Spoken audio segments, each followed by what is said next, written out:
Ok, buenas noches, doctor. No sé si me escucho, ya son las 7, así que estábamos pensando empezar ya la charla. Ok, primero que todo, buenas noches, compañeros y doctor. Hoy vamos a hablar acerca del cáncer de mama, la importancia de las mutaciones. Siguiente, por favor. Muy bien. Primero, como una pequeña introducción, el cáncer de mama es el crecimiento desenfrenado de células malignas en el tejido mamario. Esto es una proliferación y un crecimiento desenfrenado que se dan de células del tejido mamario que previamente sanas y ahora son células tumorales. Esta proliferación desenfrenada y desregulada puede dar entonces al desarrollo de un tumor que a continuación entonces puede dar lo que es una invasión del tejido circundante y una metástasis a otros lados del cuerpo.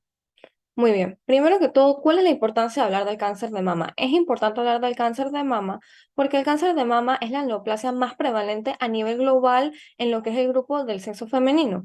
Y también, por consecuencia, es la principal neoplasia que causa mortalidad en las mujeres. Como segundo punto, en nuestro país, la neoplasia, el cáncer de mama, tiene una prevalencia de 20% de todos los cánceres diagnosticados. Y en el grupo de las mujeres tiene una prevalencia de 34% de todos los cánceres que son diagnosticados en este grupo del sexo femenino. Asimismo, la edad promedio en la que se diagnostica cáncer de mama en Panamá son 59 años. Estos son datos del Instituto Oncológico del 2021. Como otro dato, la mortalidad del cáncer de mama en nuestro país es 11,3 por cada 100.000 habitantes. Siguiente, por favor. Muy bien, ahora vamos a hablar un poco sobre los factores de riesgo. Primero, los factores de riesgo no modificables, siendo principalmente quisiera mencionar el sexo, ya que el cáncer de mama es una neoplasia predominantemente del sexo femenino, una predominancia entre 100, por cada 100 mujeres que tienen cáncer de mama hay un hombre que le da cáncer de mama. Y también lo otro importante es la edad, ya que es mucho más prevalente en mujeres de edad de adultos mayores a partir de los 50 años, como ya mencioné la prevalencia de edad en Panamá. Esto es en parte también porque el cáncer de mama es una enfermedad multifactorial y las mujeres adultas mayores ya tienen un acúmulo de estos factores de riesgo, entre otras cosas. Como siguiente punto, quisiera hablar de los factores endocrinos endógenos. Los factores endocrinos endógenos se basan en la tesis de que la exposición de estrógenos prolongada causa que las mujeres tengan más crecimiento o proliferación de las células en el tejido mamario. ¿Cuáles son factores que pueden causar que una mujer tenga mayor exposición de estrógenos? Pueden ser la menarquia temprana, mujeres que desarrollan la menstruación antes de los 12 años, menopausia tardía, menopausia después de los 55 años, nuliparidad, y también se puede hablar de mujeres que tuvieron su primer hijo o estuvieron embarazadas por primera vez después de los 30 años. También podemos ligar esto directamente con uno de los factores ambientales, que es la obesidad. ¿Por qué? Porque en la obesidad también hay predisposición a que estemos más expuestas las mujeres a lo que son los estrógenos, porque en el tejido adiposo va a haber conversión de lo que es androstenediona a estrona. Y por esto es que las mujeres, sobre todo mujeres posmenopáusicas, van a tener mayor exposición de lo que son estrógenos en esta edad y por eso pueden tener mayor riesgo de cáncer de mama. Por eso está ligado también que otro de los factores de riesgo es el sedentarismo, y entonces también tenemos lo que es el consumo de alcohol y tabaco. Asimismo, puedo mencionar que se considera un factor protector la lactancia debido a que en el periodo de lactancia no hay ciclos ovulatorios y por esto entonces la mujer no está expuesta a estrógenos en este momento de su vida. Y también, como ya había mencionado, otro factor protector se considera lo que es la actividad física. Otro factor que podría mencionar es la radioterapia, que también es un factor muchas veces no modificable si es una terapia a el cáncer de mama. Y por último, los factores de riesgo genéticos, 10 a 20% de los casos de cáncer de mama pueden ser hereditarios, obviamente esto es no modificable, y muchas veces en nuestras clases hemos ahondado acerca de los otros factores que ya mencioné, y es por esto que en esta charla vamos a hablar más a continuación sobre los factores genéticos para que conozcamos un poco más. Siguiente. Bien, ahora hablaremos de las mutaciones que principalmente están asociadas a un mayor desarrollo de cáncer de mama. Primero hablaremos del gen BRCA. Siguiente. El BRCA1 es un gen supresor de tumores, ubicado en el cromosoma 17, y este produce proteínas para la reparación del ADN, regulación del ciclo celular y mantenimiento de la estabilidad genómica. Una mutación autosómica dominante en este gen está asociada a una mayor incidencia de cáncer de mama. Igualmente, las personas con esta mutación tienden a desarrollar cáncer a una edad más joven que aquellas que no tienen la mutación. Siguiente. Ahora veremos cuáles son las indicaciones para nosotros mandar una prueba genómica para ver cómo está el BRCA1 en estos pacientes. De acuerdo al American Cancer Society, se recomienda pruebas de BRCA en mujeres que han sido diagnosticadas con cáncer de mama que cumplen con uno de los siguientes. Si el diagnóstico de cáncer fue a una edad temprana, si tiene el diagnóstico de cáncer de mama triple negativo, si se le ha diagnosticado cáncer por segunda vez, no como una recurrencia del primer cáncer, sino un nuevo cáncer de nuevo, si tiene ascendencia judía ashkenazi, o si tiene historia familiar de cáncer de mama, cáncer de ovario, cáncer de páncreas o cáncer metastásico de próstata. Siguiente. Asimismo, también se recomiendan pruebas genéticas en pacientes con alto riesgo de haber heredado mutaciones. ¿Y en qué pacientes se recomiendan? Personas con historia familiar conocida de mutaciones del gen BRCA, mujeres diagnosticadas con cáncer de ovario o páncreas, hombres diagnosticados con cáncer de mama, cáncer de páncreas o cáncer prostático metastásico. Si tienen alguna historia familiar de cáncer de mama en edades tempranas, algún familiar masculino con cáncer de mama o más de un pariente con diagnóstico de cáncer de mama. Y como último, pariente cercano con historia de cáncer de páncreas, cáncer de ovario o cáncer prostático metastásico. Por otro lado, the American Society of Breast Surgeons estipula que las pruebas genéticas de BRCA1 y BRCA2 deben estar disponibles para todos los pacientes con historia personal o reciente diagnóstico de cáncer de mama. Siguiente. Bien, aquí tenemos una imagen de dónde se ubica el gen BRCA1. Pues este se encuentra en el brazo largo del cromosoma 17, específicamente en la posición 17q21.31, como se puede observar en la flecha negra. El mismo cuenta con 24 exones que codifican para proteínas supresoras tumorales y que contribuyen a la estabilidad genómica. Las mutaciones en este gen pueden ser de diferentes tipos, entre ellas, por ejemplo, cambios de bases, mutaciones puntuales, de lesiones o inserciones en el ADN, siendo estas dos últimas las más comunes y estas van a hacer un cambio en el marco de lectura del ADN, lo que va a conllevar a una producción de una proteína supresora tumoral no funcional o aberrante. Siguiente. El síndrome de cáncer hereditario de mama y ovario es un síndrome que puede estar asociado a mutaciones en el gen BRCA1. Las mujeres con dicho síndrome tienen de 12,5% más riesgo de tener cáncer de mama que la población general. Además, el cáncer de mama triple negativo es el tipo más común que se presenta en mujeres con mutación en el gen BRCA1. El cáncer de mama triple negativo es aquel que no cuenta con receptores de estrógenos, progesterona o receptores para la proteína HER2. En este síndrome, las mujeres también tienen mayor riesgo de cáncer de ovario, cáncer de trompa de falopio y cáncer peritoneal primario. Siguiente.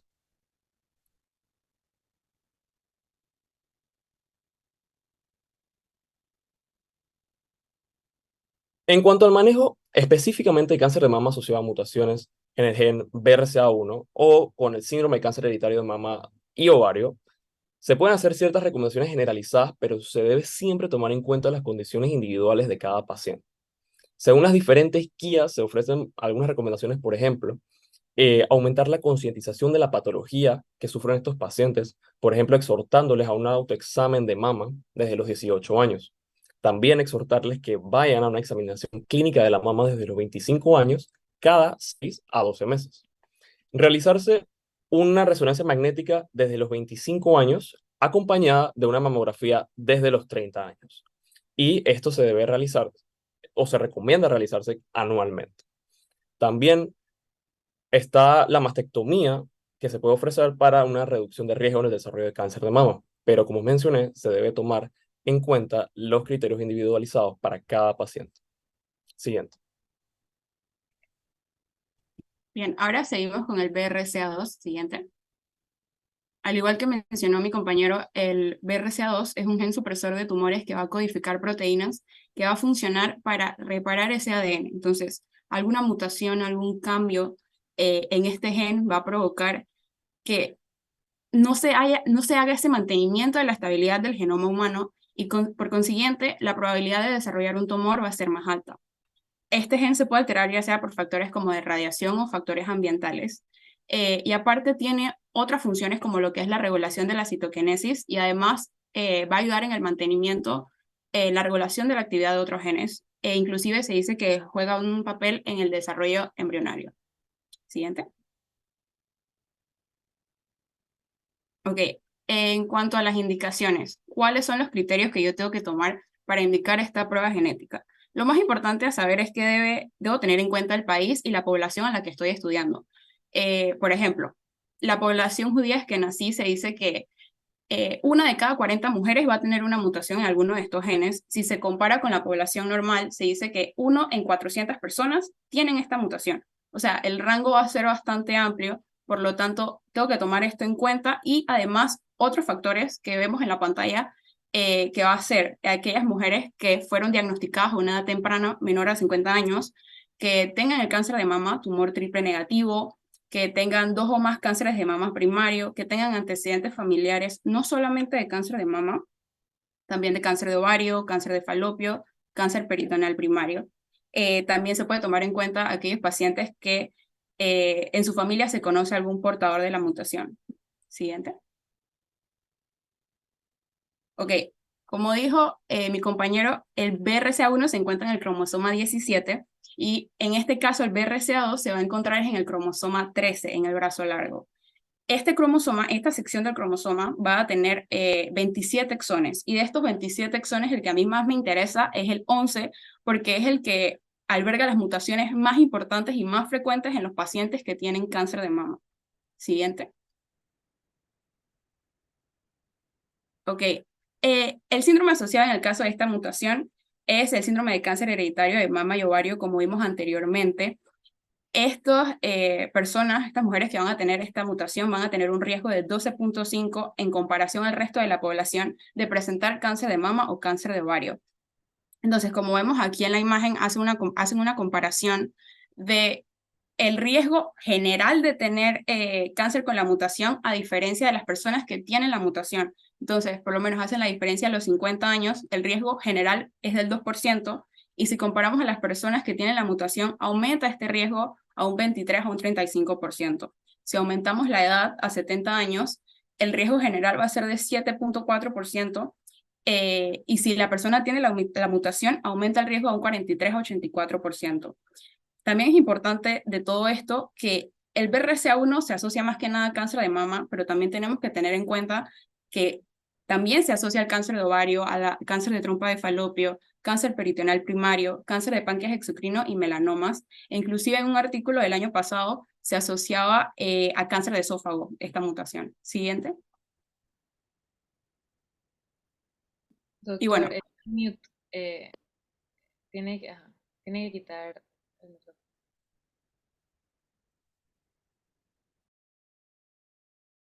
No, no sé, doctor, está intentando hablarnos. Échala para atrás un momentito para enseñarte un número que enseñaste ahí que es interesante. Este número. Estas dos cifras aquí son interesantes por lo siguiente. El BRCA1 y 2, si una muchacha de 35 años, vamos a decir menor de 35 años, le da cáncer de mama, es diferente que si le da una paciente cáncer de mama a los 80 o a los 70. De ahí es que está indicada la mastectomía bilateral o profiláctica del otro lado en la paciente de 35 años, porque de los 35 a los 70 tienes 80% de probabilidad que te dé cáncer del otro lado. Igual a los 50 te da más o menos esto, pero mira cómo se dispara el porcentaje de riesgo. Por una paciente de 35 años, vamos a decir que va a vivir 40 años. Ahí es donde está el riesgo. Porque con una persona normal, los primeros 5 años casi siempre el riesgo que te dé cáncer del otro lado es bajito. Sin embargo, con la genética del BRCA1 y 2, si tienes 35 años, de aquí a que cumpla 70, tiene 84% de probabilidad que te dé el otro lado. O sea que es interesante si te da a una persona a una edad joven, comparada a una persona de 70 años. De 70 años probablemente el riesgo es mucho más chiquito, pero ya te dio, ¿no? No necesariamente tienen que hacer mastectomía bilateral, pero los 35 sí, se duplica el número.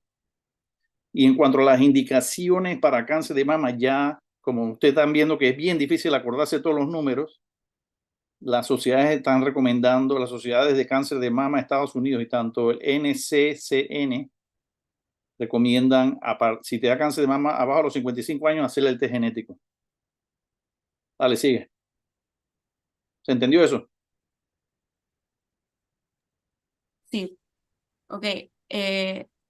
La Red Nacional Oncológica Integral también da estas recomendaciones en caso de que alguna paciente tenga la mutación, más que nada, como dijo mi compañero, que lo principal es que tenga la concientización, que se haga su autoexamen de mama desde que tiene los 18 años y a los 25 años entonces ya se hace una examinación clínica más a profundidad que incluye una resonancia magnética y desde los 30 entonces se suma lo que es la mamografía. Ya los casos de mastectomía o tamoxifeno, etcétera, son casos que deben ser individualizados y bueno, ya son decisiones que se toma paciente médico. Siguiente. Bien, ahora vamos a hablar sobre el gen TP53, que al igual que los dos anteriores, es un gen supresor tumoral que codifica la proteína o factor de transcripción P53. Siguiente, por favor. El TP53 es conocido como el guardián de genoma, ya que más de 40 años de investigación han demostrado que este supresor tumoral constituye una importante barrera tanto para la transformación neoplásica como para la progresión tumoral neoplásica de muchas células. Su capacidad de actuar como un colector de entradas de estrés, coordinar complejos de vías efectoras y procesos que protegen la homeostasis celular y la estabilidad del genoma es lo que le otorgan este título. El P53, que es el factor de transcripción que codifica, regula directamente la expresión de hasta 500 genes, que juegan pues, un papel bastante crucial en la regulación tanto de la proliferación celular como de la respuesta de la célula, tanto a estímulos de estrés como al daño celular en el ADN.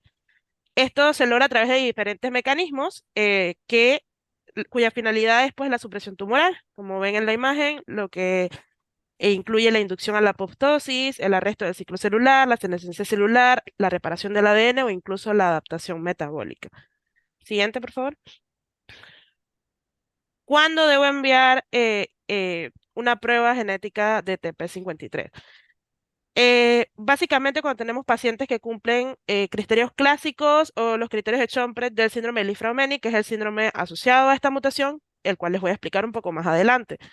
Los criterios clásicos, que son los que observamos en la diapositiva, incluyen la combinación de un individuo que haya sido diagnosticado en edad de menos de 45 años de un sarcoma, algún familiar de primer grado con sanguinidad diagnosticado de cáncer a una edad de menos de 45 años, algún familiar adicional de primero o de segundo grado de consanguinidad del mismo linaje que haya sido diagnosticado de un sarcoma menos de 45 años o a cualquier edad. Em, También están los criterios de Chomre, que son un poquito más complejos, que incluyen individuos con tumor del espectro del síndrome de Li-Fraumeni, que incluyen los sarcomas de partes blandas, los osteosarcomas, los tumores del sistema nervioso central y el cáncer de mama, que es el que más nos interesa, en pacientes menores de 46 años y el más importante, pacientes que presenten cáncer de mama antes de los 31 años, ya que las mutaciones de este gen producen la aparición del cáncer a edad bastante temprana. Siguiente, por favor. Al igual que en el caso del BRCA1, se encuentra, sí, ahí, se encuentra ubicado en el cromosoma 17, pero en el brazo corto, específicamente en la posición 17p13, está constituido básicamente por 11 exones, de los cuales los que más me interesan son del 4 al 9, ya que el 90% de las mutaciones ocurren en estos exones que corresponden al dominio de unión del ADN de este factor de transcripción. Em, Pueden causarse mutaciones que provocan tanto pérdida de la función supresora de tumores como ganancia de la función oncogénica. Esto en general va a producir al final una modificación del repertorio de genes que son controlados por este factor de transcripción. Siguiente, por favor. Ahora sí, hablando del síndrome asociado, que es el síndrome de Li-Fraumeni, debemos saber que es una mutación de tipo missense o pérdida del sentido de TP53 en las células germinales y es de herencia autosómica dominante. Por eso es transmitido familiarmente. Pues, de esta manera, como es en células germinales, un alelo que queda inactivado en todas las células del organismo.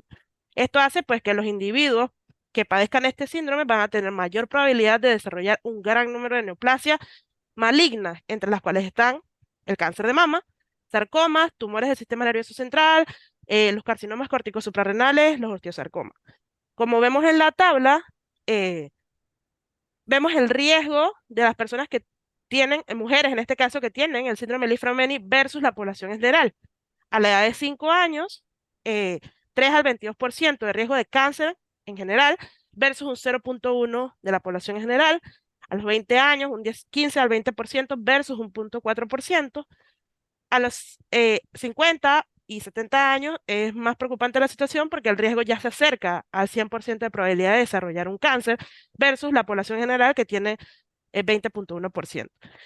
El riesgo global de desarrollar cáncer a lo largo de la vida para mujeres con síndrome de Li-Fraumeni es superior que al de los hombres con este síndrome. Principalmente el riesgo es muy elevado de cáncer de mama. Hasta la edad de los 70 años hay hasta un 85%, como se ve en la imagen, en la tabla, de desarrollar cáncer de mama en mujeres con una fuerte tendencia hacia edades muy tempranas de diagnóstico. La gran mayoría ocurren antes de los 45 años o incluso antes de los 31 años. Siguiente, por favor. Recomendaciones pues de síndrome para pacientes que tengan síndrome de Li-Fraumeni, aunque el riesgo pues de estos pacientes de desarrollar cáncer es muy alto, es posible más que reducirlo, identificarlo de manera temprana a través de un manejo multidisciplinario y de algunas recomendaciones a mencionar, sensibilizar a la paciente con respecto a su riesgo de cáncer de mama desde los 18 años para que se familiaricen con sus mamas, se hagan su autoexamen y al informar rápidamente a un profesional de la salud cuando identifiquen algún tipo de cambio.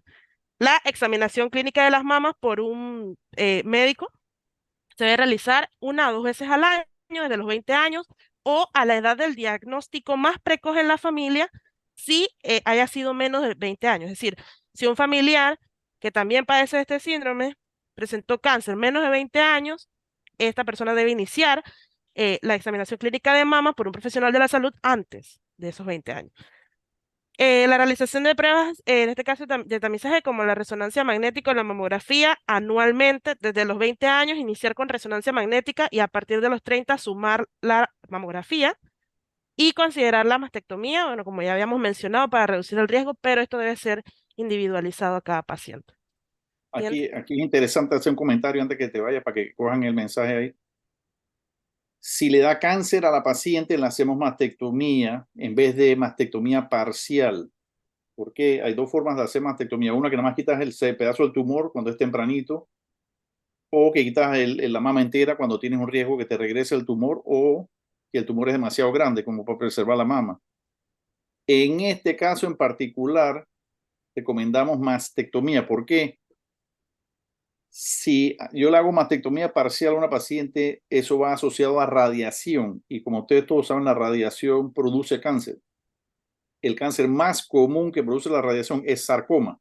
Entonces, estos pacientes en particular tienen contraindicada la radiación por el alto riesgo que les salgan sarcomas. Entonces, en particular a estos pacientes tratamos de hacerle mastectomía. Sí, obviamente si sabemos que tienen el gen antes de operarlos, obviamente, ¿no? Porque tienen contraindicada la radiación post-mastectomía parcial. Pero es importante eso, ¿no? Porque en particular este produce sarcoma. Entonces la radiación produce sarcoma en la mama. Se llama angiosarcoma y usualmente son como 20 años después de la radiación. Entonces estos pacientes tienen un riesgo mucho más aumentado. Entonces evitamos radiación a estos pacientes. Sí, ¿verdad? Claro. Siguiente, por favor. Ahora hablaré sobre la mutación del gen ATM, que se encarga de regular la reparación del ADN. La proteína ATM es encargada de activar las respuestas celulares para reparar el daño al ADN que puede ser causado por la radiación, por sustancias químicas y por el mismo metabolismo celular que es normal. Siguiente. Ahora veremos sus indicaciones. Podemos indicar pruebas para identificar estos cambios en los genes, pero a diferencia de las mutaciones que se mencionaron anteriormente, estas se realizan con menos frecuencia, pero se pueden considerar realizar. En situaciones como, por ejemplo, un paciente que tenga un antecedente de cáncer de mama o de ovario, se le realiza la prueba genética y si presenta una mutación genética dañina, ahí se le realizaría la prueba a un familiar que esté en riesgo. Los familiares de los pacientes que tengan una mutación genética deben acercarse a un proveedor que les pueda dar sobre estas pruebas genéticas, porque así los pacientes, si tienen esta mutación, se pueden beneficiar de que tengan una vigilancia o una intervención temprana en el caso de que sí lo tengan.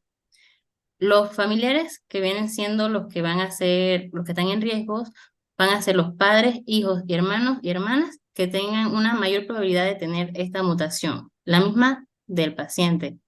Pero por otra parte vamos a tener a los pacientes, a los parientes que son más lejanos, como los primos, tíos y tías y los abuelos, que también tienen la probabilidad de tener dicha mutación. Siguiente. Ok, la afección de este es en el brazo largo del cromosoma 11 en la banda 22 o la banda 23. Aquí vemos diferentes esquemitas. Siguiente. El síndrome asociado a la mutación del gen ATM es el riesgo asociado a cáncer. Una persona que tenga una mutación del gen ATM tiene un riesgo mayor de padecer cáncer de mama, como también tiene un riesgo mayor de padecer cáncer de páncreas. Pero este es menos común, el de páncreas. Una persona que tenga una mutación del gen ATM también tiene un riesgo de tener un cáncer de ovario, como lo tiene de tener un cáncer de próstata. Es decir, una persona que tenga una mutación del gen ATM tiene un riesgo mayor de padecer cáncer con respecto a una persona promedio. Las mujeres con mutación del gen ATM tienen un riesgo mayor de padecer cáncer de mama con un aumento superior al 12.5% para toda la vida en las mujeres de la población general. Y esto es significativamente mayor en edades tempranas.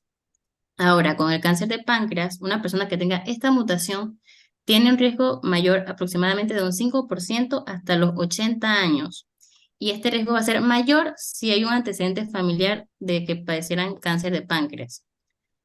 Un hombre con una mutación del gen ATM tiene un riesgo mayor de padecer cáncer de próstata y, a su vez, si lo padeciera, tiene mayor riesgo de que este sea más agresivo.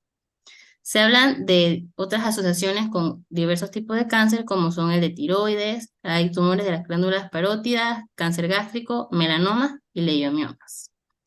Siguiente. Ok, ahora sería la ataxia telangiectasia. Los niños que nacen con esta afección van a heredar dos mutaciones del gen ATM, o sea, uno de cada padre. Esta viene siendo una afección genética poco frecuente que va a afectar el sistema nervioso central, el sistema inmunitario y otros sistemas del cuerpo. Los niños van a presentar ataxia, que viene siendo los movimientos descoordinados, y telangiectasia, que son pequeñas agrupaciones de vasos sanguíneos que van a estar agrandados. Y a la vez van a cursar con un riesgo de mayor de padecer cánceres en la sangre y del sistema inmune. La ataxia les llega a aparecer desde la niñez, generalmente antes de los 5 años y va a empeorar con el tiempo. Y es decir, que más o menos en la adolescencia, la mayoría de estos pacientes que tienen la ataxia con telangiectasia van a terminar usando sillas de ruedas. Van a tener dificultad para caminar, problemas en el equilibrio y con la coordinación manual. Pero además van a presentar otras afecciones como la dificultad para hablar, la apraxia oculomotora, que es la dificultad para ver hacia los lados, la corea, que son los movimientos bruscos involuntarios, los mioclonos, que son las contracciones musculares, y neuropatías, que va siendo la afección de la función nerviosa. Siguiente.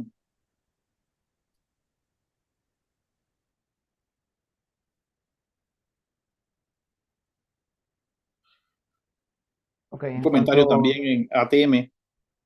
Esos pacientes también tienen contraindicada radiación porque le da una reacción severa en la piel causada por el gen. Entonces, son dos cosas que cuando yo estudié no estaba nada de esto escrito, se lo hemos aprendido a través del tiempo y gracias a que los pongo a estudiar estas cosas que ustedes van aprendiendo, cosas que no están escritas en los libros. No sale en ningún libro nada de estas cosas, son recomendaciones que hemos visto que pasan con los pacientes que tienen las mutaciones. Ya hemos tenido pacientes con mutaciones de todos estos tipos y ya sabemos que están contraindicadas la radiación. ATM también está contraindicada la radiación. O sea que ellos van con mastectomía en vez de mastectomía parcial. Continúe. Ok, en cuanto al gen PTEN, es un gen regulador negativo de la fosfoinositida 3 quinasa y es objetivo también mecanicista de lo que es el llamado la vía de señalización mTOR, que son fundamentales para tanto la proliferación celular como también la progresión del ciclo celular y la apoptosis. Entonces, la pérdida de función de este gen contribuye a la oncogénesis y con frecuencia se identifican varias mutaciones que van a terminar en diversas neoplasias malignas. En cuanto a las indicaciones, están muy asociadas a lo que es el síndrome de Cohen o el tumor del jartoma, el síndrome del tumor del jartoma, PTEN, y va principalmente a las pruebas clínicas en individuos de una familia con una variante PTEN conocida, individuos con antecedentes personales de síndrome de Van Allen-Rayleigh Rubalcaba, individuos que cumplen también criterios diagnósticos clínicos de estos dos síndromes. Además de esto, también individuos que no cumplen criterios diagnósticos para los síndromes en general de Hartoma, con antecedentes personales de enfermedad de Lermit-Duclos en adultos, tumores que son tumores cerebelosos, o también trastornos del espectro autista y macrocefalia, o dos o más triquelomomas comprobados por biopsia, o también dos o más criterios principales, uno de ellos macrocefalia, o tres criterios mayores sin macrocefalia. De estos criterios voy a estar hablando más adelante, que son criterios diagnósticos de estos síndromes en específico, para poder hablar del síndrome asociado a este gen en específico, que es el síndrome de enfermedad de Cohen. En individuos también con un familiar con diagnóstico clínico de cualquiera de estos dos síndromes, o que no se ha realizado pruebas. Individuos que pueden tener cualquiera de los criterios principales o de criterios diagnósticos. También individuos que tengan una variante PEN detectada mediante pruebas genómicas de tumores en cualquier tipo de tumor en ausencia del análisis de la línea germinal. Lo típico aquí es, para que no se les olvide, que si tú ves entrando a alguien en consultorio con un cabezón gigantesco, ese es el patognomónico. Paciente con un cabezón, el sombrero no le quedan y tienen algo de retardo mental o nivel intelectual bajo, ahí dice autismo. Los autistas a veces son difíciles de diferenciar si es sumamente inteligente o si tienen algún nivel de deficiencia intelectual, ya sea por bajo IQ o si es deficiente por el daño cerebral producido por la hidrocefalia causada por la macrocefalia. Pero el patognomónico es unos cabezones gigantescos. A ver, continúa. En cuanto al cromosoma donde se encuentra expresado este gen, es en el cromosoma 10, específicamente en la banda Q23, y este gen además también se considera uno de los supresores tumorales. Los síndromes, como estuve hablando, van a entrar en un espectro amplio o un espectro muy específico, o mejor dicho, de síndromes de tumor de jartoma de PTEN, en las siglas en inglés, PHTS. Entre estos vamos a encontrar lo que es el síndrome de Cohen, que es el principal que se asocia a lo que es este gen, a la mutación de este gen, y también es conocido como la enfermedad de Cohen, o también como síndrome del Amartoma, puedes decir la hamartomas H. múltiples, sí. Hamartomas múltiples, perdón. En el fenotipo, es el fenotipo mejor descrito de estos síndromes, que además de múltiples hamartomas, también tiene una variedad de tejidos. Los pacientes tienen manifestaciones dermatológicas características como triquelemomas, fibromas orales y queratinosis punteadas en las palmas o en las palmas o en las plantas de los pies. Y tienen un mayor riesgo también de padecer lo que es cáncer tanto de mama, cáncer endocrino, de endometrio, perdón, cáncer de tiroides, cáncer de riñón y cáncer colorectal.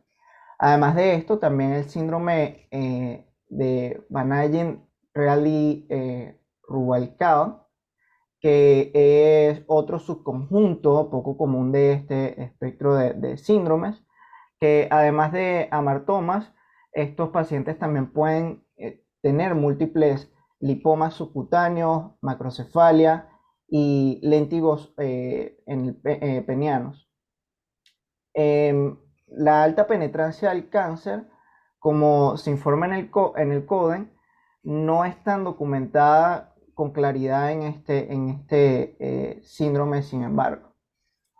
Otro síndrome también asociado a este gen es la enfermedad de Lermit-Duclos, que está caracterizada principalmente por amartomas cerebelosos y también está asociada como una variante de este síndrome. Puede surgir con la enfermedad solo o junto con la enfermedad de Coden. Además de esto, como estuvo mencionando también el profesor, hay síndromes de espectro autista con macrocefalia que se relacionan a esto y un síndrome denominado síndrome similar a Proteus, que es un tipo distinto de neoepidérmico, que se caracteriza también por la presencia de este gen común.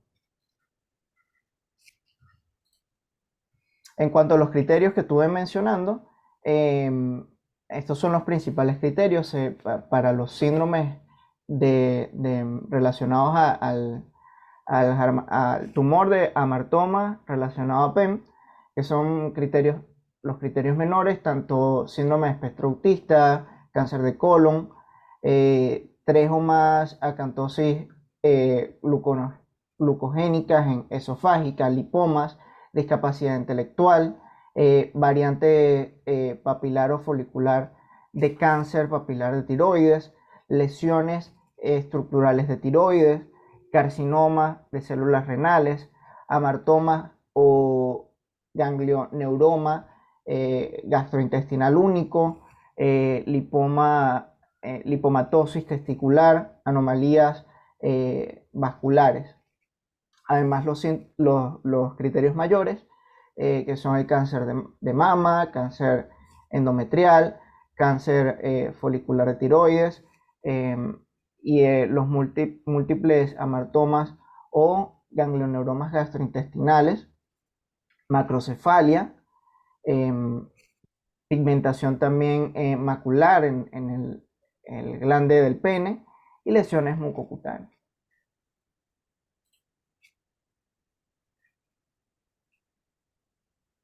Ok, entonces, después de ver todas estas mutaciones que hemos visto que están asociadas al riesgo de desarrollar cáncer de mama, vamos a la parte entonces de lectura de resultados como tal de cuando te llega el informe de la prueba genética que uno envió.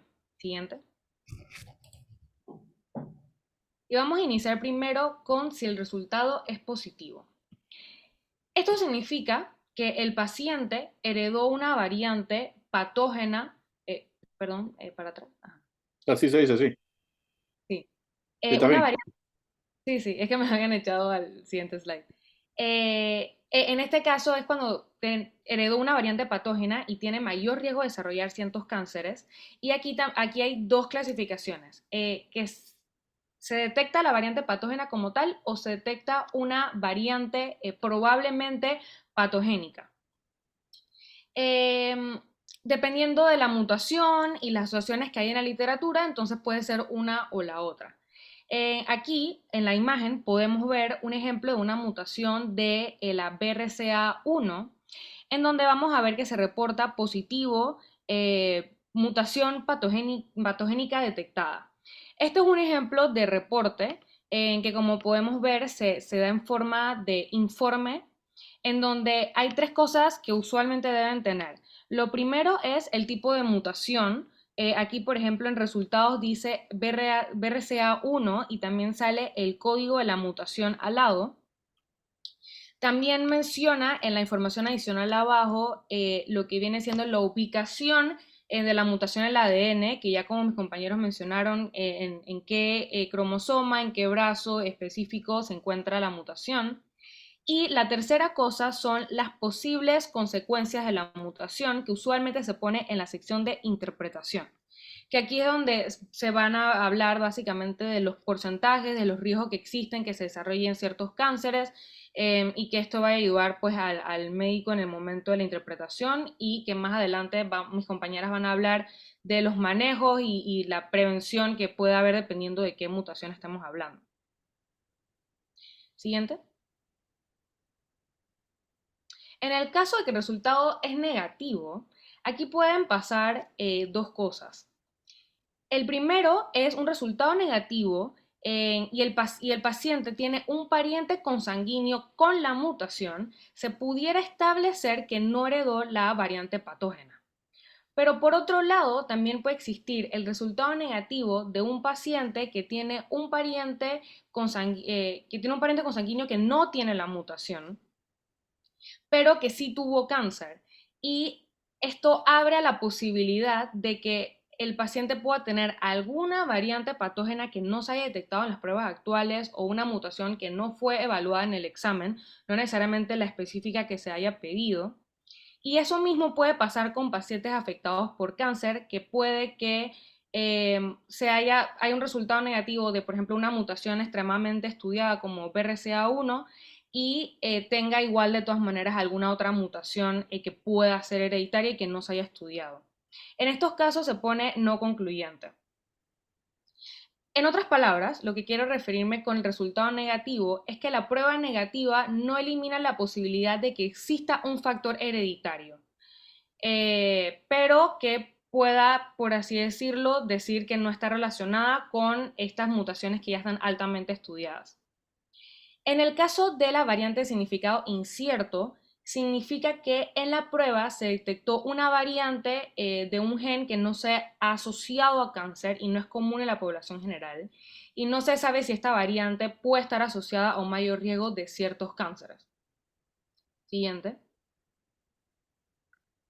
Ahondando un poquito más en los términos de los resultados, el American College of Medical Genetics and Genomics, ellos tienen una clasificación que lo basan en 5 y que más adelante también lo voy a mostrar aplicadas en utilidad clínica. Que si podemos continuar, vamos a verla en esta tabla. Ajá. En esta tabla, lo que viene siendo la variante patogénica que ya mencioné, que está asociada con riesgo de enfermedad, la probablemente patogénica, que está asociada a mayor de 90% de probabilidad de asociación con el riesgo de algún desarrollo de cáncer, la que ya mencioné, la variante de significado incierto, que realmente los datos en la literatura no permiten que se clasifiquen alguna de las categorías. Y luego tenemos el probablemente benigno, que es mayor a 90% de probabilidad de que no está asociada con el riesgo de la enfermedad, y el benigno que no está asociado con riesgo de enfermedad. Esto es hablando realmente de los estudios que existen hasta la actualidad en la literatura. En la siguiente imagen. Espérate un segundo con esta. ¿Cómo lo cambie? Échalo para atrás un momentito. Esto es importante, este concepto, porque si yo tengo un BRCA1 que es variante de, no tiene significancia, esta paciente no le hago mastectomía. No le hago mastectomía porque tú puedes tener la BRCA1 con una variante de significado que no tiene importancia.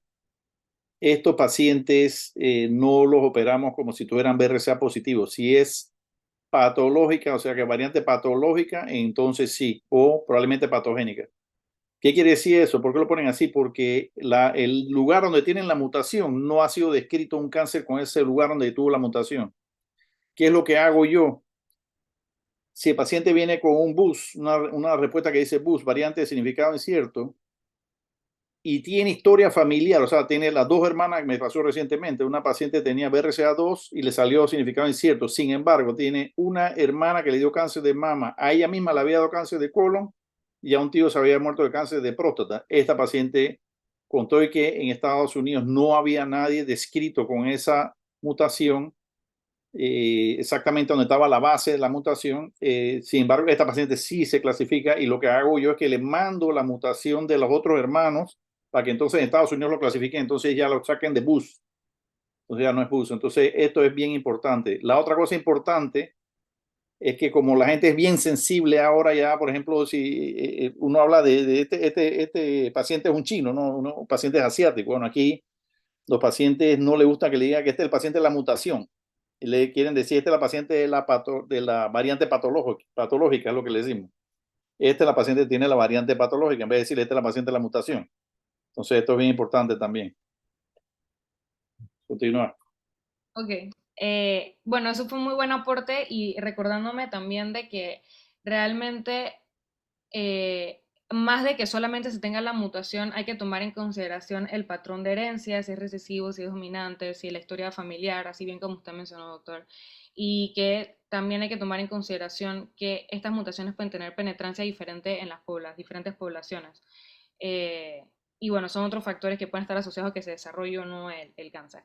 Y aquí, pues continuando con y terminando la parte de lectura de resultados, la parte de utilidad clínica, se ha visto que realmente la mayor importancia o el mayor uso clínico es cuando ya se detecta la variante patogénica o la probablemente patogénica para toma de decisiones en el momento. Y así va bajando hasta benigno y mutación no identificada. Pues realmente la parte de mutación no identificada entra en la parte de poca utilidad clínica porque entra en esta zona gris que queda indeterminada y dependerá mucho de la historia familiar, otros síndromes y eso que se puedan estar detectando en el paciente, etcétera. Siguiente.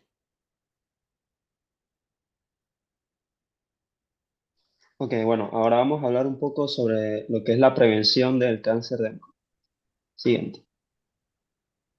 Que dentro de la prevención está el tamizaje, que vendrá siendo ya una prevención secundaria, cuyo objetivo es detectar la enfermedad de forma preclínica en aquellas pacientes asintomáticas para tratar de disminuir lo que vendría siendo los efectos, desenlaces adversos, mejorar la sobrevida de los pacientes y evitar el uso de tratamientos más agresivos.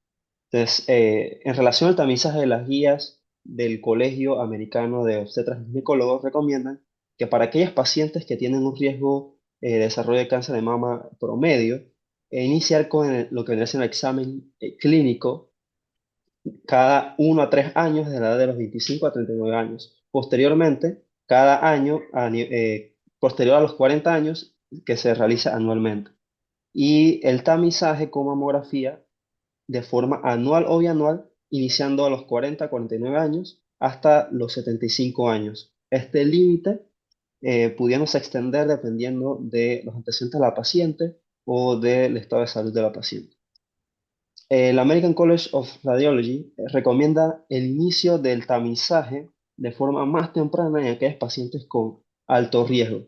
Llámese aquellas pacientes con mutaciones de BRCA1 o 2, como ya hemos mencionado, la historia familiar de cáncer de mama que aumente un riesgo del 20% de padecer el cáncer de mama en esta paciente, historia personal de cáncer de mama o de un resultado de una displasia de alto grado, mayor densidad del tejido mamario también. Ellos recomiendan que para los pacientes con factores de riesgo que son específicos, como vendrían siendo que presenten mutaciones como BRCA1 o 2, el TP53, iniciar el tamizaje con resonancia magnética desde los 25 a los 30 años y mamografía anual desde los 25 a 40 años, como ya hemos visto. También recomienda el inicio de resonancia magnética de las mamas suplementarias de forma anual en las mujeres que hayan tenido historia de cáncer de mama antes de los 50 años. El American College of Physicians recomienda para aquellas pacientes que tengan antecedentes heredofamiliares de cáncer de mama en un familiar de primer grado de consanguinidad, iniciar el tamizaje de 5 a 10 años antes de la edad de diagnóstico de la pariente más joven que se le diagnosticó el cáncer. Y en aquellas pacientes que hayan tenido historia de radioterapia de tórax, iniciar el tamizaje con la mamografía de 8 a 10 años post exposición a la radioterapia. Siguiente. Que la prevención también incluye lo que vendría siendo modificación de aquellos factores de riesgo que, vale la redundancia, son modificables. También tenemos lo que vendrían siendo factores protectores como el embarazo y la lactancia, que son estados donde hay menor exposición a los estrógenos. Se recomienda lo que es el estilo de vida saludable con ejercicio físico para mantener un peso sano. Se recomienda realizar actividad física de moderada intensidad de 150 a 300 minutos a la semana en los pacientes y de 75 a 150 minutos de ejercicio de intensidad alta a la semana en los pacientes. También es importante mencionar lo que vendría siendo la alimentación, llevar una alimentación variada, saludable, incluyendo variedad de vegetales y frutas, limitando el consumo de comidas procesadas y el consumo de alcohol. También tenemos la llamada quimioprevención, que vendría siendo, que solo está indicada en aquellas pacientes, disculpe, ok,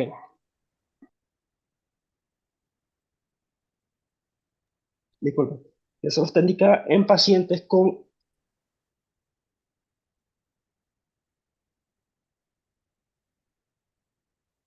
ok, ahora sí, que solo está indicada en pacientes con alto riesgo de desarrollo de cáncer de mama, y entre estas están el uso de demolidores selectivos de receptor de estrógeno, como el tamoxifeno o raloxifeno, que han demostrado reducir el desarrollo de cáncer de mama de tipo invasivo en estas pacientes. También está lo que es el inhibidor joven activadores de la aromatasa como exemestán. Está también lo que es la mastectomía profiláctica bilateral, que ha demostrado reducir el riesgo hasta de un 100% en las pacientes con alto riesgo que ya presenten mutaciones específicas que ya hemos mencionado. Siguiente. Siguiente, por favor. El tratamiento del cáncer de mama depende de la clasificación clínico, de la clasificación histopatológica, la estadificación del tumor y los deseos de la paciente. Esta incluye lo que es el manejo quirúrgico y también la terapia sistémica. Por motivos de esta charla vamos a dividir el tratamiento en local y sistémico.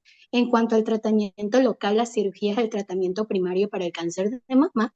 Este tiene como objetivo lo que es la resección completa del tumor primario con márgenes negativos para disminuir el riesgo de recurrencia local y también la estadificación patológica del tumor y de los ganglios linfáticos para proveer información pronóstica.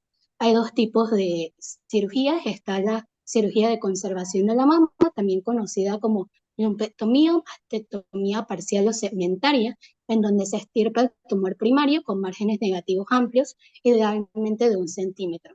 Tiene ciertas contraindicaciones, como es la enfermedad multifocal, la historia de radioterapia previa en el área del tratamiento y también los márgenes positivos persistentes o cuando no se puede garantizar márgenes negativos.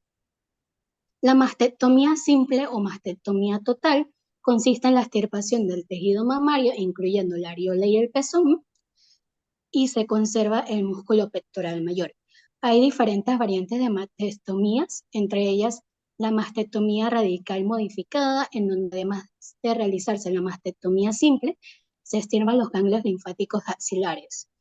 Esta se diferencia de la mastectomía radical en que en la última, además de los ganglios linfáticos, también se extirpa el músculo pectoral mayor. Entre otras mastectomías está la mastectomía con preservación de la piel, la mastectomía con preservación del pezón, la mastectomía subcutánea. Esta última se realiza generalmente en los casos de prevención. Suele ser una mastectomía doble, se extirpa la glándula mamaria y suele conservarse la areola y el pezón. Cuando hablamos de la estadificación axilar, se prefiere lo que es la biopsia del ganglio centinela sobre la disección de los ganglios linfáticos axilares debido a que tiene una precisión equivalente o similar con menos morbilidad. El American College of Breast Surgeons recomienda la biopsia del ganglio centinela o dice que puede realizarse en virtualmente todas las pacientes con cáncer invasivo T1, T2, es decir, que tengan un tumor primario. T1 si es menor o igual a 20 milímetros, T2 si es de 20 milímetros a 50 milímetros. Ajá. Que no tengan ganglios clínicamente positivos o que no hayan signos clínicos de infiltración a nódulos linfáticos axilares. No se recomienda en pacientes con tumores localmente avanzados o que sean tumores muy grandes.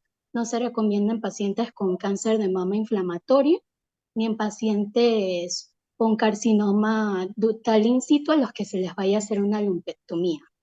La disección de los ganglios linfáticos axilares, por su parte, puede realizarse en pacientes con metástasis de ganglios centinelas, más no es necesario o no es recomendado en pacientes que no tengan metástasis de ganglios centinelas o en pacientes con ganglios centinelas positivos que vayan a recibir terapia, radioterapia y quimioterapia después del tratamiento quirúrgico.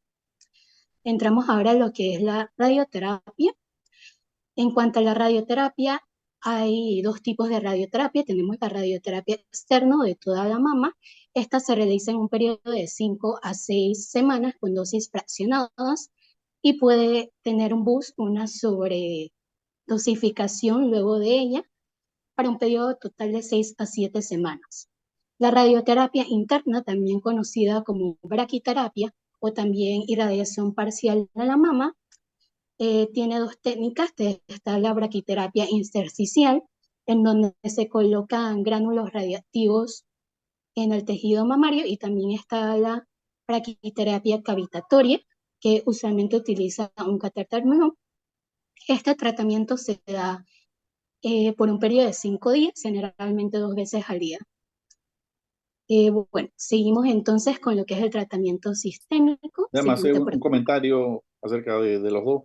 La mastectomía ya casi nunca sacamos el pectoral. Tiene que estar invadiendo el pectoral y usualmente le damos quimioterapia antes si está invadiendo el pectoral porque sabemos que si invade el pectoral es mal pronóstico. O sea que ya casi las mastectomías no quitamos el pectoral. Radical modificada significa que no quitas el pectoral. Esa es la que hacemos hoy en día para cuando quitas toda la mama.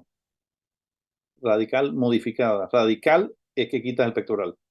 Radical modificada no quitas el pectoral. Esa es la que hacemos hoy en día. Radical modificada. Cuanto a la radiación, sí, se hace por varios días porque el DNA tiene capacidad, de eso se lo comenté en la clase, tiene capacidad de repararse. Si lo haces en un solo día, el DNA se repara. Entonces tienes que hacerlo fraccionado para que el DNA pierda la capacidad de repararse, por un lado. Entonces, cuando hablas del boost, al final es que la última semana nada más se dan electrones en la herida. Nada más se disparan electrones en la herida. Ese es el boost de electrones. Dale, continúa. Bueno, No, ahora no tienen que continuamos. aprenderse los nombres, nada más para conocimiento general. No tienen que aprenderse ningún nombre. Ok, bueno, ahora continuamos con los tratamientos sistémicos. Uno de los tratamientos sistémicos que se utilizan serían la quimioterapia. Esta está dividida en quimioterapia adyuvante y neoadyuvante. La adyuvante hace referencia a la quimioterapia posterior a un tratamiento quirúrgico, y esta es con el objetivo de eliminar las células cancerosas que puedan haber permanecido. Mientras que la terapia no adyuvante hace referencia a la administrada antes de una cirugía o en casos donde no pueda haber un abordaje quirúrgico. Los medicamentos de quimioterapia adyuvante y neoadyuvantes principales están antraciclinas como doxorubicina y epirubicina, taxanos como paclitaxel y docetaxel, 5-fluoracilo y ciclofosfamida. Entre los medicamentos de quimioterapia para el cáncer de mama metastásico tenemos los taxanos y antraciclinos también, ixabepilona, eribulina y agentes de cisplatina, entre otros. Siguiente.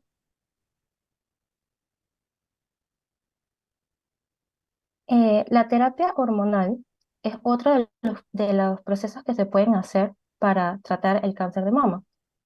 Este tipo de terapia se utiliza principalmente en mujeres que padecen cáncer de mama con receptores positivos.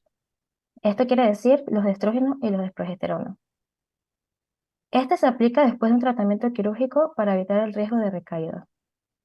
Cabe destacar que los medicamentos más empleados en la práctica clínica son el tamoxifeno y los inhibidores de la aromatasa.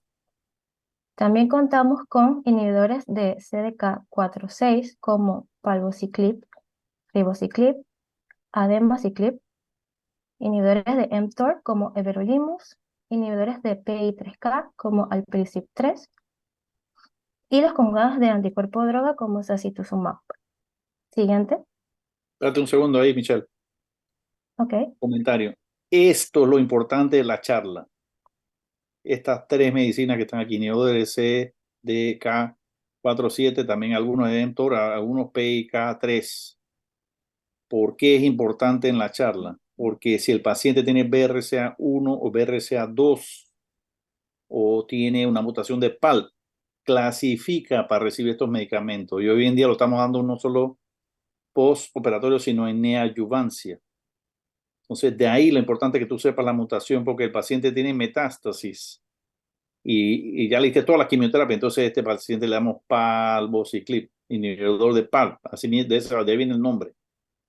Entonces, adicional a eso, estamos hablando en la charla, más que todo se han concentrado de medir las mutaciones en sangre somática. Hay las mutaciones, tú mides al mismo tumor, tú mandas el tumor a estudiar y te dice si tiene mutaciones de BRCA1, BRCA2, entonces eso te ayuda porque en el resultado, eso es una cosa que se llama Next Generation Sequence. Tú lo mandas a estudiar y no solo te dice cuál es la mutación que tiene el tumor mismo, sino que te dice a qué medicina clasifica y si la medicina está en protocolo de investigación o si está aprobada por la FDA. Así que este es el rayo de la charla. Estas medicinas son el tendón de Aquiles si tienes la mutación, porque el paciente califica para esto. Hoy en día lo damos específicamente por unos pacientes que tienen receptores de estrógeno positivo y tienen metástasis. Le damos esto. Pero sirve para los pacientes que tienen las mutaciones. Responden muchísimo mejor. Continúa. Ok, ok, doctor. Siguiente.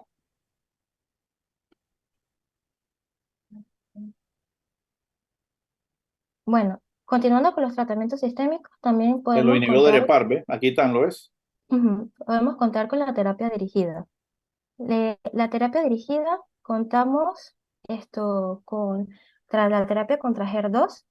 Entre estos tenemos los anticuerpos monoclonales como trastuzumab, pertuzumab, margetuximab, conjugados anticuerpo droga como adotrastuzumab, famtrastuzumab, No se tiene que inhibidores aprender de... ningún nombre. Como yo le digo, estos nombres los Ajá, cambian todos los días, inventan una medicina nueva, pero bueno, estos son los más comunes que se han usado y los que más hoy en día vienen combinados también. Vienen ujú, combinados con anticuerpos monoclonales. ujú. Así que lo Como importante que es lo que más sepa que importante, existen, no que se lo tienen que aprender de memoria. ujú, como la clasificación serían que anticuerpos monoclonales, conjugados anticuerpo droga o inhibidor de la quinasa. Y bueno, también tenemos terapia contra BRCA, que son medicamentos inhibidores del PARP, como la Sarapib y talazoparib. Y también la terapia contra cáncer triple negativo, que actualmente se usa sacituzumab govitecan. Siguiente. Por último, contamos con inmunoterapia que es un inhibidor de PD-1. Esto es una proteína de células T del sistema inmunológico que normalmente ayuda a evitar que se ataquen otras células del cuerpo. Se utiliza principalmente pembrolizumab, que se dirige a PD-1. Siguiente. Bueno, estas serían nuestras referencias. Muchas gracias.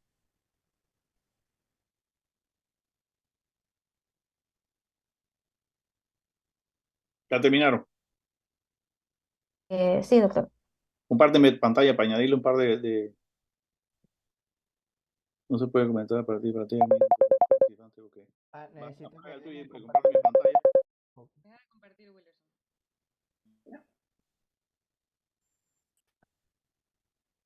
Hay varias cosas adicionales. Siempre cuando dan una charla y terminan de dar la charla, se lo dije en la clase que le di, siempre traten de buscar 30 minutos, 1 hora, 2 horas, lo último que ha salido de cada tema, del tema que van a hablar. Porque obviamente es interesante esta charla que han dado por varias cosas que les voy a comentar ahora, pero además de eso, ponen lo último. Ustedes son estudiantes, ustedes tienen tiempo para buscar lo último que ha salido, lo último, de lo último, de lo último. Entonces, hay otras cosas que también son importantes que sepan. Por ejemplo, si eso ¿se ve la diapositiva o no? ¿Se ve? Ahora sí. Eh, si, por ejemplo, de Estados Unidos, vamos a decir que de 100 pacientes tienen cáncer de mama menos de 50 años. ¿Cuántos de esos pacientes le mandan test genético? María T. María T. Sí, doctor, repita la pregunta, ¿a cuántos de quiénes? En Estados Unidos, vamos a decir que hay 100 pacientes que tienen, yo soy cirujano, ¿no? Operé este año 100 pacientes y todos tenían menos de 50 años. ¿A cuántos de esos pacientes le mandan test genético para ver si hay historia familiar? Ninguno tenía historia familiar, pero ya sabemos que dentro de las recomendaciones, ya sabemos que si te da cáncer de mama, para generalizar, nos gusta, si la paciente es joven, vamos a decir menor de 45 años, nos gusta hacer un test genético porque queremos ver si tiene alguna variante genética. En Estados Unidos, hoy en día, de 100 pacientes, ¿cuántos cirujanos, o sea, de eso, el cirujano cuántas veces manda a hacer el test genético? Dime un número. Yo sé que no lo A saben, nada más todos. para que... ¿Ah? Ay, no sé, o sea, yo pensaba que a todos, pero no sé. 8% nada más. De 8%. los menores de 50. Es que los cirujanos no mandan a hacer los estudios. Porque Ah, como yo les he ok. explicado, no todos en Panamá, 99% de los doctores no manejan este tema. Por eso es importante del webinar, para que ustedes se empapen de esta información y de el factor genético, porque ustedes pensarán que el cirujano nada más opera y para adelante, opera y para adelante. No, uno tiene que tener todos estos conocimientos antes de operar al paciente y después de operar al paciente también, porque tienes que asesorar al paciente de cuál es el siguiente tratamiento. Entonces, de ahí la importancia que sepas que existen todas estas variantes que no solo te producen cáncer de mama bilateral del otro lado, sino que también te dan riesgo de otros cánceres. Entonces, ahí tienes que hacer la prevención. Entonces, no tanto es... ya saben que la mayoría de los cirujanos en Estados Unidos no mandan a hacer el test genético. Y ahora les voy a poner unas estadísticas. La razón por la cual no la mandan, le hicieron a unos pacientes, le hicieron una encuesta preguntándole por qué ¿por qué no se había hecho el test genético? El 25% respondió que el doctor nunca le recomendó que se le hiciera. Otro porcentaje dice que los familiares no querían saber. Otro porcentaje dijo que no tenían plata para hacérselo porque los test son costosos. Antes, hacer solamente el BRCA costaba $3.500. Si quieres hacer BRCA2, 3.500 más. Si quieres hacer el ATM, $3.500 más. Hoy en día las pruebas te hacen 70 mutaciones por $450. Y si sale un familiar, le hacen a los familiares por $50, le hacen la mutación específica donde están los familiares. Entonces sí ha cambiado muchísimo esto. Entonces, es importante en Estados Unidos, si tú tienes a alguien con un problema genético de cáncer, tienes que mandarlo a un genetista o un consejo genético. Y esto es importante que sepan porque en Panamá no hay nadie entrenado en esto. Creo que nada más había el doctor Ward, que se murió el año pasado por COVID, el único en todo Panamá que estaba entrenado en genética. Creo que la doctora Geneva Anderson, creo que es, de Anderson, creo que es también que estudió genética y es ginecóloga. pero para ustedes, para que sepan que es un campo en la cual se pueden meter, que van a conseguir becas por todos lados para que estudien esto, y es sumamente importante porque todos los pacientes que les sale positivo una genética tienen que ir al consejo genético. Aquí en Panamá yo lo he aprendido a golpes, pero en Panamá no hay genetista y no tengo a nadie donde mandarlo. Entonces, ¿cómo hacen en Estados Unidos? Estados Unidos tampoco hay en todos lados. ¿Qué hacen en Estados Unidos? Si yo mando a hacer una mutación y me sale algo, me sale, por ejemplo, una mutación que no la conozco, hay dos cosas, uno que se llama ClinVar, uno se mete aquí, que está hecho por el National Library of Congress. Tú te metes ahí en ClinVar, escribes cuál es la mutación y te sale cuál es el riesgo que te dé cáncer de qué tipo. Y hay otra que es canadiense, que se llama CanRisk. También te metes y te dice cuál es el riesgo. Tú pones la mutación que te salió y te dice cuál es el riesgo que te salga. Entonces te ayuda un poco a hacerle las recomendaciones al paciente porque te da mucho más información de cuál es el porcentaje de que le dé cada cáncer. Entonces el paciente quiere saber eso antes de operarse, por ejemplo. Entonces hay muchos problemas también. Esta diapositiva salió recientemente, como yo les digo. Si ustedes buscan el JAMA Oncología de Curian, del 2023, salió recientemente, buscan cuáles son las variantes étnicas de que te hagas la prueba. Si tú eres, no se ve tan bien, pero el mensaje principal es que si tú eres de una raza no hispánica negra, tienes 50% menos probabilidad que te hagan la prueba. Y es la amarilla. 50% menos probabilidad que te hagan la prueba comparado con una persona blanca, no hispánica en Estados Unidos. O sea que sí hay muchas variaciones. Entonces, vamos a ver. ¿Cuál es el riesgo? Hay unas mutaciones que tienen una penetración más grande que las otras y que dan más cáncer de mama que las otras. Por ejemplo, el ATM que hablamos tiene un riesgo comparado con una persona normal. La persona normal es roja, la persona que tiene ATM es la azul. El riesgo desde el momento que te dio el cáncer, te dieron la mutación, ¿cuál es el riesgo que te dé cáncer del otro lado a 20 años? Es bien poquita, pero igualmente le hacemos la resección bilateral porque el riesgo es mayor que una persona normal. Pero lo más importante es en BRCA1 y BRCA2. Si yo sigo a la persona por 20 años, tiene un riesgo altísimo. Por eso que es importante, si una pelada de 35 años le da cáncer de mama, a ese le recomiendo mastectomía bilateral. Si yo tengo una vieja de 80 años, no le recomiendo mastectomía bilateral porque el riesgo ya va a vivir pocos años. Entonces no estoy obligado a hacer una operación mucho más grande comparada con una persona joven. La persona joven va a vivir muchos años, en 20 años tiene muchísimo más riesgo que le dé cáncer, tanto el mismo lado como el lado contralateral. Entonces, en las otras mutaciones es mucho menor, pero la mayor que se ve en BRCA1 y BRCA2, en estas son las que más recomendamos mastectomías. En la CHEK2 está asociado a cáncer de estómago también. Entonces, esta también chequeamos el cáncer de estómago. Pero no quiere decir que si te da cáncer de estómago y tienes CHEK2 hay que quitarte las mamas. Eso no es así. Entonces, hoy en día la cosa se ha puesto más complicada. Antes tú llegabas a un restaurante y tú veías un hamburger cuesta tanto. Hoy en día tienes que ver cuáles son los riesgos y los beneficios de cada cosa que te comes y cada cosa que haces. Entonces, esto es lo importante de esa caricatura. Y los pacientes que tienen CDH1 también, que tienen cáncer gástrico, también hablamos de lo mismo. También le da carcinoma lobular, pero no es que si te da esto ya te da carcinoma lobular. O todo el mundo que le da carcinoma lobular no tiene esta mutación. Pero estos pacientes sabemos que le estudiamos las mamas más de cerca porque tiene 40% de riesgo de desarrollar cáncer lobular. Pero no quiere decir que si tienes cáncer lobular tienes la mutación, no. Estos pacientes les da cáncer lobular de mama. Entonces, lo importante también es esto. Si yo sigo al paciente, a mí da cáncer de mama a los 40 años y te sigo por 20 años, 60% probabilidad que te dé cáncer de mama. Diferente de una persona mayor de 50 años. Si yo te sigo por 20 años, el riesgo no es tan alto como si te da una edad joven. Por eso que le repito que a las jóvenes le ofrecemos más mastectomías bilaterales y profilácticas. En BRCA2 es diferente, no es tan alto el riesgo. Si te das cuenta, después de los 50 años más o menos el mismo riesgo, como 20% que te dé el otro lado. Entonces, por eso es importante el BRCA1 versus BRCA2, son dos cosas diferentes.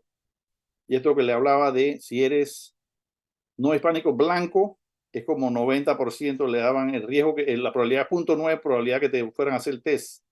Pero si eres raza negra no hispánica, la mitad. ¿Ves? Que sí hay un problema de disparidad en cuanto a racismo, en cuanto en Estados Unidos a las pruebas. En Panamá, obviamente, cero. Si tú estás en Seguro Social, cero. Los doctores de Seguro Social no saben ni que esto existe. En lo oncológico, muy poco también. Y son cosas que uno piensa que los doctores deben saber, pero no la saben, pues no la manejan. En cirugía, tú puedes estar seguro que de 100 doctores que hay en la cátedra, 2 o 3 manejarán esta información. Muy poco. Ya ustedes con lo que dieron hoy saben más que los profesores suyos. Vamos a ponerlo de esa manera. Pero bueno, ¿alguna otra pregunta que tengan? Fui muy optimista, doctor. Pensé que se lo hacían a todos. Sí, no, ¿qué van a hacer? No, ¿qué va? Incluso en los lugares privados tampoco hay, muy pocos se lo hacen. Y lo lógico es que tú hagas el test antes de operar a la paciente. ¿Por qué? Se ha demostrado en estudios también que si se le hace la prueba antes de operarla, el 82% de los pacientes escogen mastectomía bilateral. Si lo haces después de operarse y le hiciste mastectomía bilateral a nada más a 30% por ahí, el 50 o el 60% que le salió el test positivo van a querer mastectomía bilateral. O sea, por eso que es importante saberlo antes, porque puedes cambiar el tratamiento.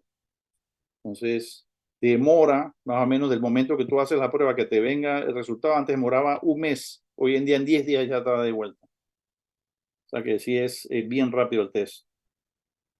Y es bastante barato también, $700, cuesta como 450 y te hacen 70 genes, 70 mutaciones.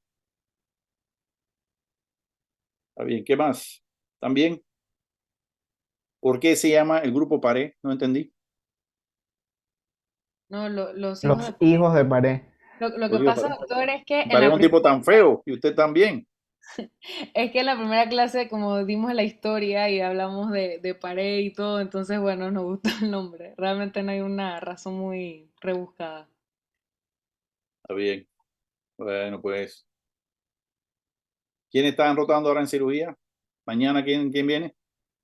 ¿En Panama Clinic? Son 3 en Panama Clinic. ¿Quiénes son? Yo, doctor Cris Marie Chris. Souli. ¿Quién más? Yo Sí, también, Laura eh, Riera. ¿Y uno más? No te metió la otra. Está bien. falta Bueno, Ana pues, Cristina, sí. no te metía. Bueno, nos vemos mañana, pues. Gracias. Está muy buena la presentación. Nada más que cuando presenten, aparte que busquen siempre lo último que haya salido del tema, cuando presenten no escriban lo que están leyendo. Pongan una palabrita que tengas como una batería, pero no escribas todo lo que estás leyendo. Porque entonces la persona que está leyendo, nada más lee la diapositiva y no te pone atención. Entonces uno nada más pones una gráfica y habla sobre la gráfica. No escribas lo que estás leyendo. ¿Está bien? A ver, pues, hasta Gracias, mañana. doctor. Muchas gracias. Luego. Buenas noches, doctor. Hasta mañana. Felicidades, chicos.